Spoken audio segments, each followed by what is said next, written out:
according to St. John, the 2nd chapter.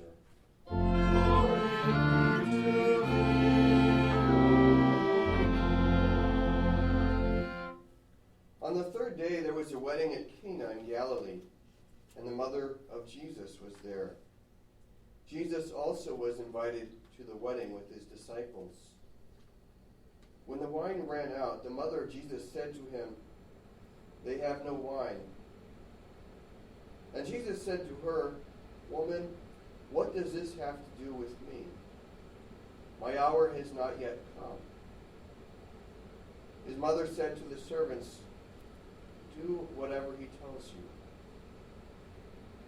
Now there were 6 stone water jars there for the Jewish rites of purification, each holding 20 or 30 gallons. Jesus said to the servants, "Fill the jars with water." And they filled them up to the brim. And he said to them, "Now draw some out and take it to the master of the feast." So they took it. When the master of the feast tasted the water now become wine, and did not know where it came from, though the servants who had drawn the water knew, the master of the feast called the bridegroom and said to him, "Everyone serves the good wine first, and when people have drunk freely, then the poor wine. But you have kept the good wine until now." This, the first of his signs, Jesus did at Cana in Galilee, and manifested his glory. And his disciples believed in him.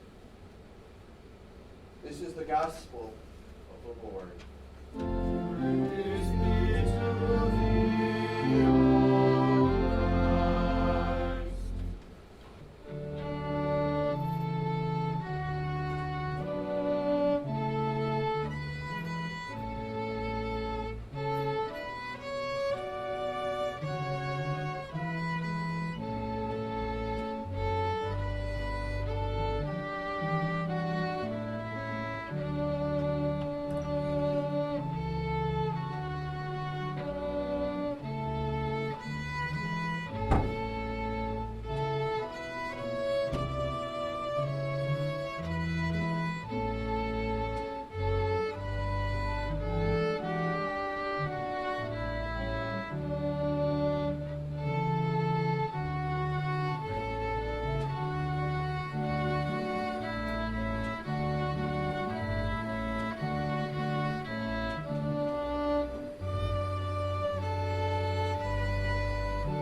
The first of his signs Jesus did at Cana in Galilee, and manifested his glory. And his disciples believed in him.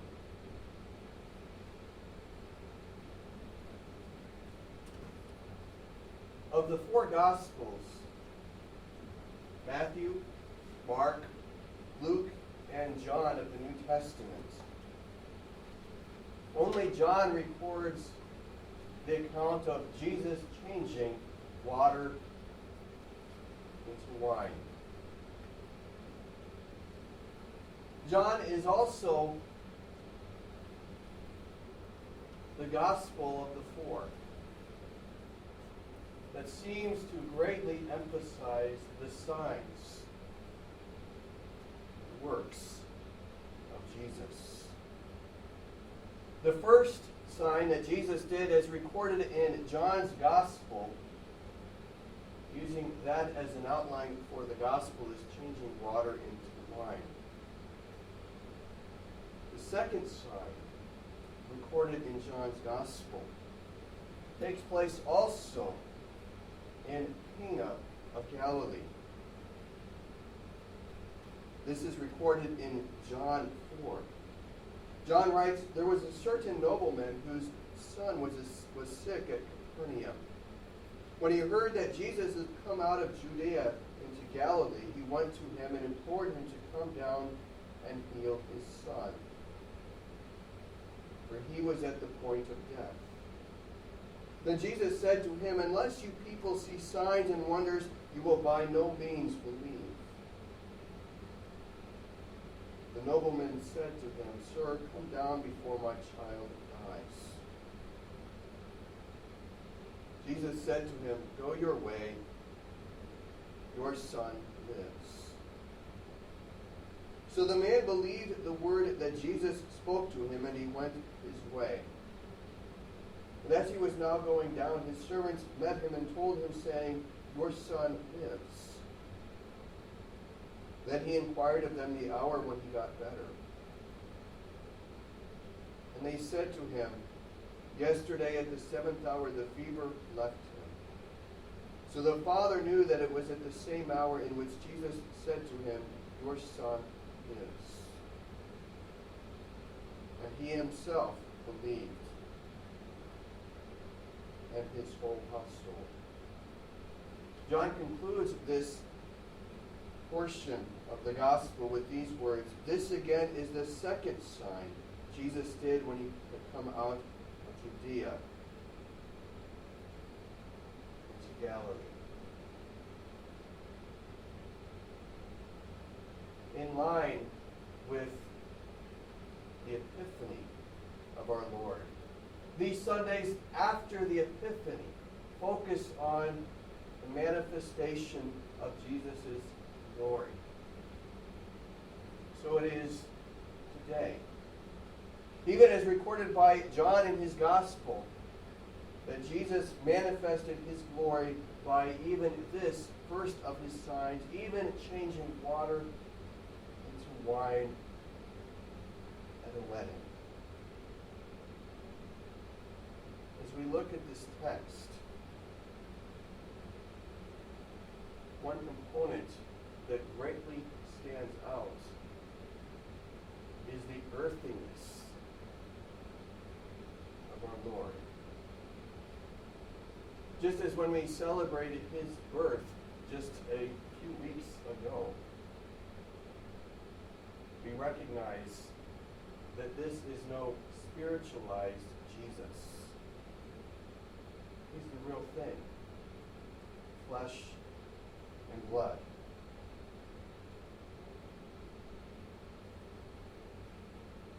Not only was Jesus' mother there, not only the disciples, but also Jesus. And there was a problem arising. There was no more wine at the feast. So Mary, we know, goes to Jesus and speaks to him about her concern. And she, the one who ponders his words in her heart, says to the servants, do whatever he tells you.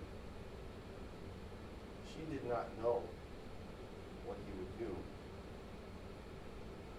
or say.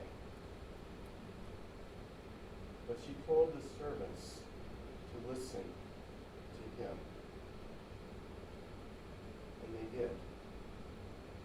Just as he had told them to do, so they filled the 6 stone jars that were used for the Jewish rites of purification, empty jars, with water. Jesus was doing a new thing. And even though the bridegroom did not know where this wine came from, nor the master of the feast, it didn't matter. The water had been turned into wine. The disciples and Jesus and the servants knew what had happened.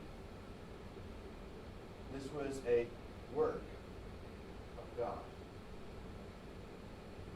A miraculous event. A manifestation of the Lord's glory. Even in what seems as an ordinary thing. Here too, according to this text, we find that Jesus himself blesses marriage. Marriage between man and woman. As he himself was present as a guest. We also find in this brief text that Jesus permits the use of alcohol too. If he didn't, he would have not changed water into wine for the guests. Notice too as well, in this text, the master of the feast who says everyone serves the good wine first, and when people have drunk freely, then the poor wine, but you have kept the good wine until now. Perhaps in recording this text too, there's attention being given to the manifestation of Jesus' glory in connection with the Old Testament too. The Jewish rites of purification, the six stone water jars that were there for that purpose, was a means of outwardly cleansing the hands, the body, things. But here, Jesus is using that anew.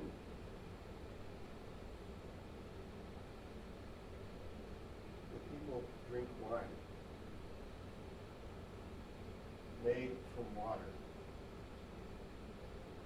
made so by God's work, by Jesus. Jesus is not some spiritualized entity,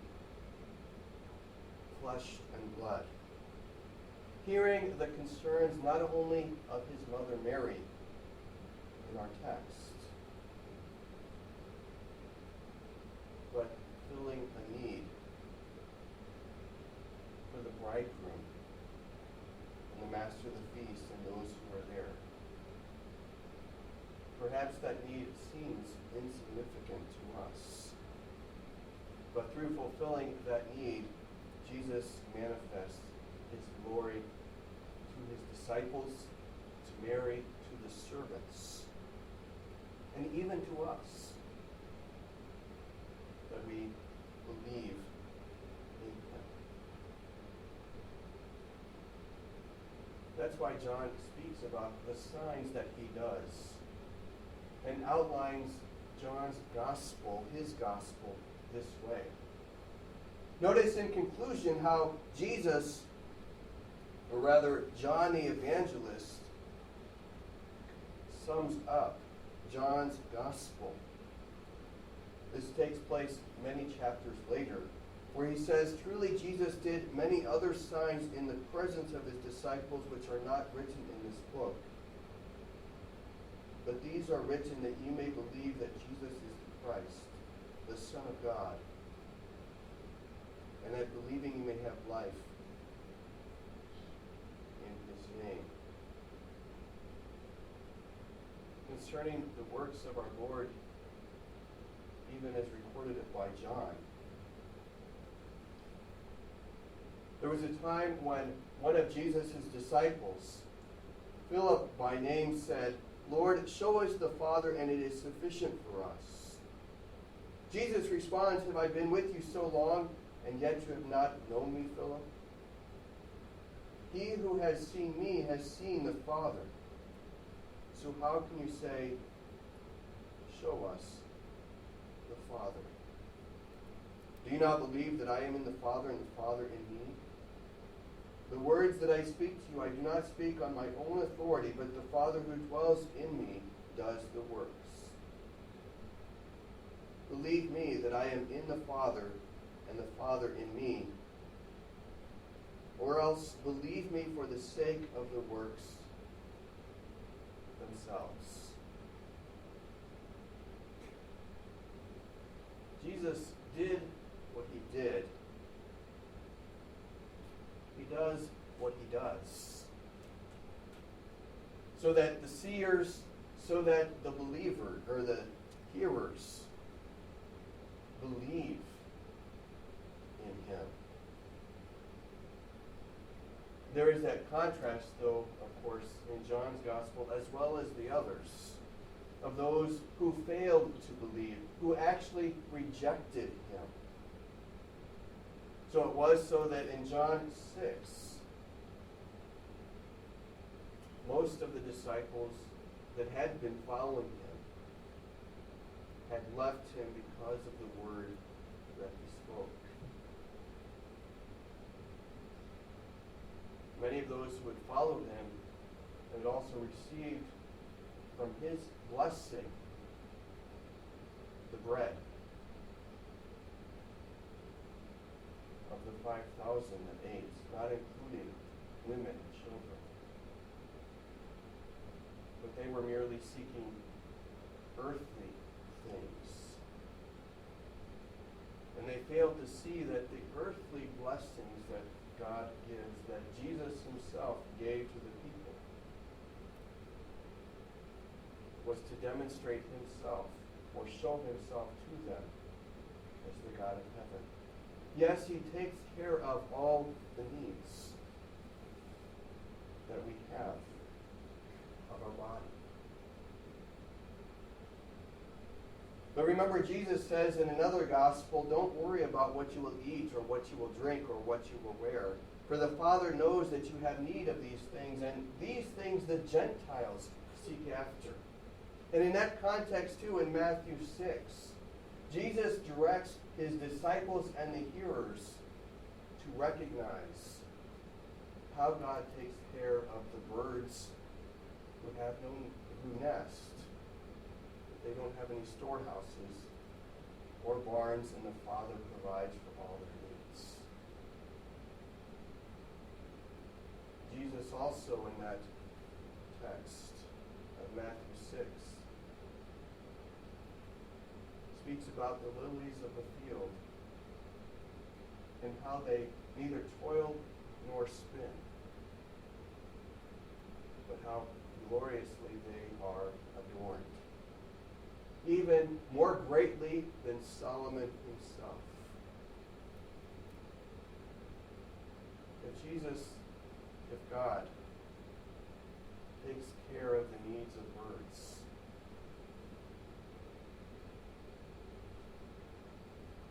and gives beauty to the flowers of the field that are here one day and gone the next,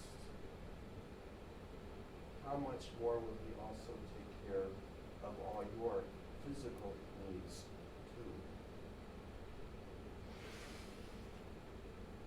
But Jesus takes care of your physical needs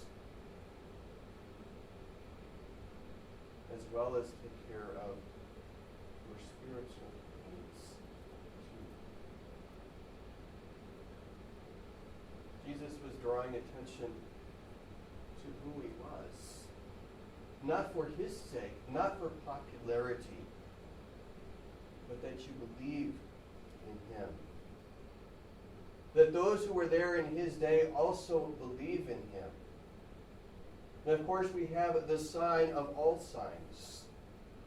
When Jesus was lifted up for the world to see. Even there he was manifesting his glory, though in a quite different way than what we would ever expect. There on the cross, Jesus was your substitute. And through his death, you have life. Jesus does provide for all your physical needs. But he does not only fill your physical needs. He provides for that one great need. And all the signs recorded in John's Gospel are for this purpose, that you recognize him to be the very Son of God. The one who became flesh and dwelt among us, as John records. The glory is of the only begotten of the Father, full of grace and truth. We have his works. We have his word. And so these signs recorded in John's gospel and the works that he did in the other gospels as recorded in those places are also accompanied by the word, by his own word revealed to you, that you believe in him. That you believe that Jesus is the Christ, the Son of God, and that believing you may have life in his name, because there is only life in his name. Having all the physical things that you need in this life do very little. They do nothing for eternity. But the gifts that Jesus gives of forgiveness and favor with God and peace with him from all your sins, they last. And the Lord promises you heaven. But heaven only in Jesus' name.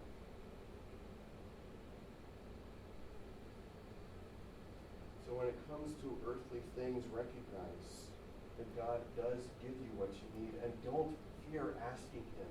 He says, ask and it will be given to you, seek and you will find, knock and the door will be open. But as his people, you learn to ask what he would have you ask for. Trust in him. He provides for you. But Jesus also says in that text of Matthew's gospel, seek first the kingdom of God and his righteousness, and all these things will be added to you. Receive gladly what the Lord provides, what the Lord gives, and believe firmly in his salvation, for he manifests himself for you, that you know of his grace and mercy.